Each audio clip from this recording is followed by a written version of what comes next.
l'info écho avec Capital. Et on commence par les nouvelles restrictions en Corse à cause d'une nouvelle flambée de contamination au Covid-19. Le préfet de Haute-Corse, François Ravier, a annoncé les nouvelles restrictions qui ont débuté ce mercredi 14 juillet. Pas de feux d'artifice dans le département ni de balles de pompiers.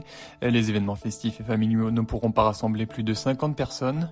En outre, un couvre-feu a été imposé pour les bars et restaurants à 23h ainsi que la mise en place d'une jauge de 50%, que ce soit en intérieur ou en extérieur. Ce couvre-feu à 23h est également en vigueur pour tous les festivals ou rassemblements en plein air. À Balagne et Saint-Florent, le taux d'incidence est monté en flèche à 380 pour 100 000 habitants, soit 7,6 fois plus que le seuil d'alerte. Et le chiffre du jour, 45 000 euros.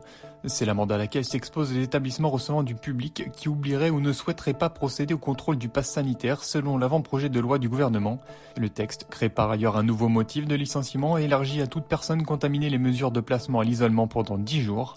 Tous les clients à partir de 12 ans des lieux et transports concernés devront avoir leur pass ainsi que leurs salariés mais pas les policiers ou gendarmes.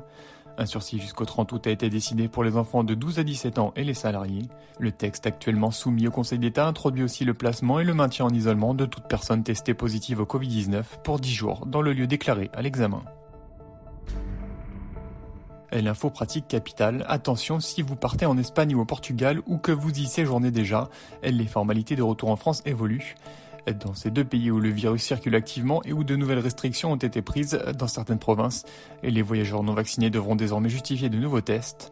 Parmi les pays classés verts, Espagne et Portugal feront l'objet d'une surveillance renforcée. Le texte exigé au départ doit être de moins de 24 heures pour les non vaccinés, a martelé le secrétaire d'État aux Affaires européennes Clément Beaune. Jusqu'alors, les touristes devaient présenter un test PCR négatif de moins de 72 heures ou antigénique de moins de 48 heures. Et on termine par la loterie organisée par Richard Branson pour devenir comme lui un astronaute. Si vous ne voulez pas payer un ticket pour l'espace estimé entre 200 000 et 250 000 $, vous pouvez en gagner 2 grâce aux milliardaires et à Virgin Galactic. Les heureux gagnants voyageront à bord du Vivi Unity Spaceplane, le même qu'a utilisé Richard Branson. Le milliardaire en personne vous fera visiter en outre Space Sports America, le spatiosport de la société basée à Las Cruces, au Nouveau-Mexique. Une expérience unique promise par Richard Branson afin de devenir l'un des premiers à vivre ce rêve sur un vaisseau de Virgin Galactic. Les fonds récoltés avec ce tirage au sort seront reversés à l'association à but non lucratif Space for Humanity. Date limite pour tenter sa chance le 1er septembre alors que le vainqueur sera désigné à la fin du même mois. C'était l'info écho avec Capital.